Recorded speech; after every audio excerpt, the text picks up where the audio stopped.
Hai.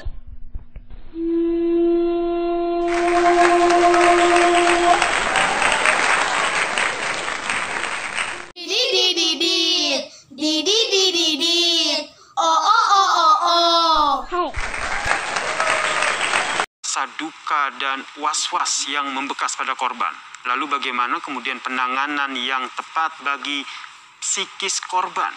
Kita berbincang dengan Renata Kristiani, psikolog sekaligus dosen di Fakultas Psikologi Unika Atmajaya. Selamat malam, Mbak Neta. Ya, selamat malam Mas Yasir. Mbak Neta, kalau kita lihat ini ada rasa shock begitu, ketakutan dan tentu saja was-was yang membekas pada korban bencana Semeru. Lalu seperti apa sebenarnya dukungan yang dapat diberikan kepada para pengungsi bencana Semeru ini? Ya benar sekali Mas Yasir. Jadi sebenarnya apa yang mereka rasakan itu memang adalah hal yang wajar ya Mas Yasir ya, karena memang peristiwa bencana alam terjadi tiba-tiba, mengancam nyawa dan merupakan peristiwa yang traumatis yang cukup mencekam ya, dan bisa mengakibatkan kehilangan nyawa dan keselamatan, mengancam keselamatan.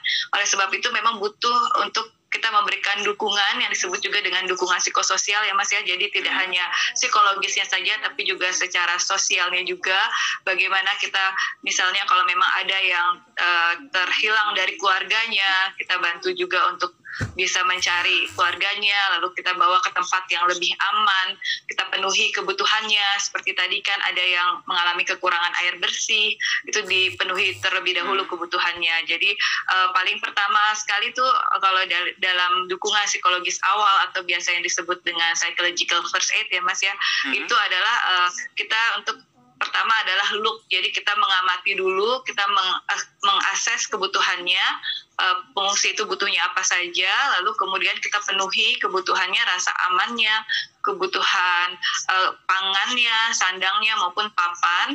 Lalu kedua baru kita listen, kita dengarkan keluhan-keluhannya, hindari untuk memberikan nasihat ya Mas ya, tapi kita bantu untuk mengerti dan memahami perasaannya.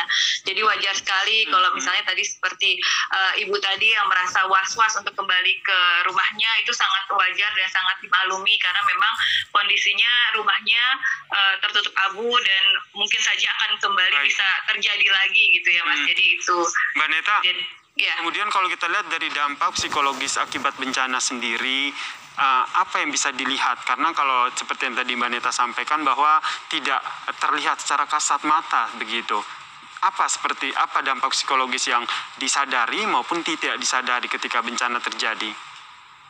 Ya, karena memang dampak psikologis itu terjadi, dan ini kan peristiwa bencananya masih terjadi ya Mas ya. Betul. Jadi wajar sekali kalau masih merasa was-was dan biasa juga jadi sulit tidur, jadi lebih waspada, mudah terbangun, lalu juga ada yang juga sulit makan.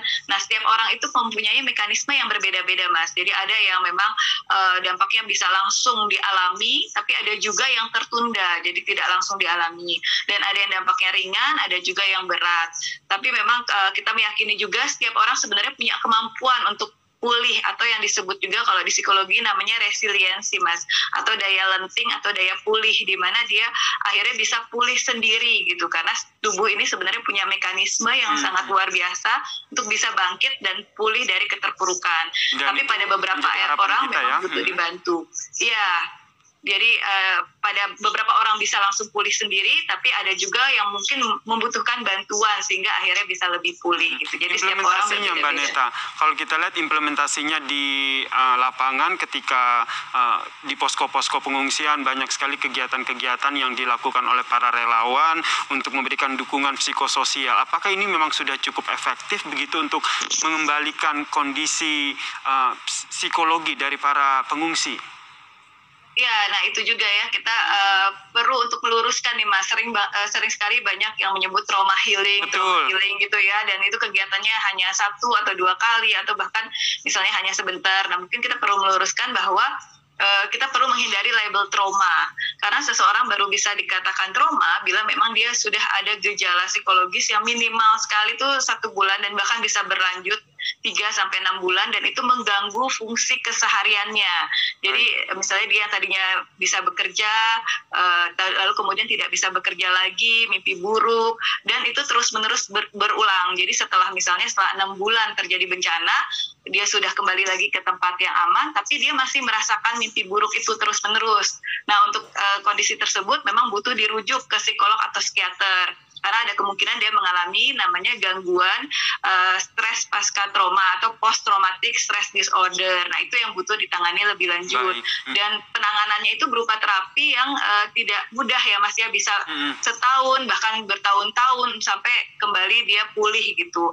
Nah, kalau yang sekarang sebenarnya yang bisa kita lakukan karena ini kan baru terjadi ya Mas ya, itu sebenarnya reaksi yang wajar dan normal sekali gitu. Kalau individu mengalami susah tidur atau tadi was-was kembali ke tempatnya, itu wajar sekali karena kondisinya memang benar-benar baru terjadi dan itu masih normal dan wajar, jadi tidak mengalami gangguan psikologis yang berat atau yang disebut juga dengan trauma.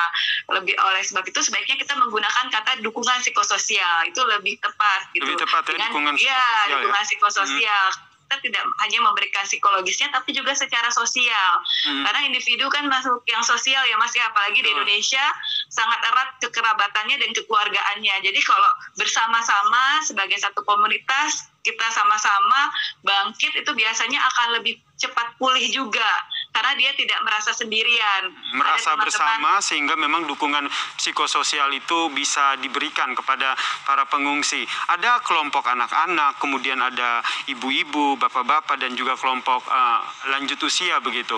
Adakah penerapan yang khusus begitu yang berbeda-beda ketika ingin memberikan dukungan psikososial, terutama pada saat kondisi di posko pengungsian saat ini? Ya, benar sekali Mas. Kita juga perlu memperhatikan yang namanya kelompok rentan. Nah, yang disebut kelompok rentan ini ya tadi kelompok anak-anak, ibu hamil, lansia, dan juga orang dengan disabilitas. Nah, itu semua perlu mendapatkan perhatian khusus dan bantuannya juga perlu khusus. Kita seringkali lupa ya kalau memberikan bantuan misalnya makanan, tapi kita lupa untuk memberikan misalnya makanan bayi, lalu tadi air bersih untuk membuat susu, atau juga misalnya kita lupa memberikan pakaian bayi atau popok bayi. Ya demikian juga dengan lansia. Mungkin nggak semua makanan lansia bisa ya kan. Lansia perlu juga makanan yang lebih lembut gitu. Atau juga disabilitas. Itu perlu dibuat misalnya tenda pengungsiannya dengan akses yang memadai sehingga orang dengan disabilitas bisa menjangkaunya. Jadi jangan yang bertangga misalnya atau bertingkat seperti itu. Jadi kita perlu memikirkan seperti itu. Untuk anak pun juga sama. Misalnya kita sediakan juga mainan. Jadi di beberapa seperti UNICEF sudah menyediakan itu biasanya mainan-mainan buat anak-anak juga. Lalu juga di beberapa tenda pengungsian juga perlu diadakan sekolah darurat. Karena kan biar bagaimana anak perlu kembali ke rutinitas sehari-harinya. Mengisi kegiatan anak-anak ya. Ini penting. Iya. Kemudian kalau kita lihat di posko pengungsian sendiri biasanya ada kegiatan yang tadi sudah diluruskan, ada kegiatan trauma healing begitu, tapi diluruskan dengan kegiatan dukungan psikososial. Baiknya dilakukan secara berkalakah atau cukup satu kali atau seperti apa sehingga benar-benar dukungan psikososial ini memberikan dampak begitu buat para pengungsi? Ya, dari pengalaman saya ke daerah bencana memang perlu dilakukan berkelanjutan Mas. Jadi tidak hanya 1-2 kali datang. Iya. Jadi ada fase-fasenya. Biasanya fase pertama itu ketika baru terjadi itu first respon gitu, itu benar-benar lebih ke keselamatan dulu. Ada luka-luka atau tidak. Jadi secara medis diobati dulu, dibawa ke tempat yang lebih aman dulu. Lalu nanti ketika kondisinya sudah tenang, dipenuhi kebutuhan yang lainnya, kebutuhan fisik yang lain seperti tadi tempat pengungsian sementara, lalu juga makan, pangan dan sebagainya, lalu kemudian baru di kegiatan-kegiatan rutinitas agar seseorang itu kembali berfungsi ke kehidupannya. Misalnya tadinya dia bekerja, di pengungsian kan jadi tidak bekerja. Nah, perlu Mas diberikan misalnya semacam pelatihan sehingga orang tersebut kemudian memiliki kegiatan untuk bisa bekerja, atau buat anak-anak jadi bisa bersekolah kembali. Lalu juga setelah itu nanti ada juga fase follow up juga. Jadi fase sebelum selesai, atau kita jadi memang harus ada kegiatan-kegiatan berkelanjutan begitu ya, kegiatan yang berkesinambungan dan berkelanjutan. Yang menarik adalah tidak hanya untuk anak-anak, namun biasanya dukungan psikososial ini ternyata lebih kepada memberikan perhatian. Itu juga merupakan bagian dari dukungan psikososial ya. Lalu apakah saat ini dalam penerapannya di posko pengungsian ini efektifnya seperti apa? Perbincangannya kita lanjutkan usai jeda ya Mbak Neta. Breaking News Kompas TV akan kami lanjutkan usai jeda berikut ini. Tetaplah bersama kami di Kompas TV. Dit dit dit dit dit dit dit dit dit dit.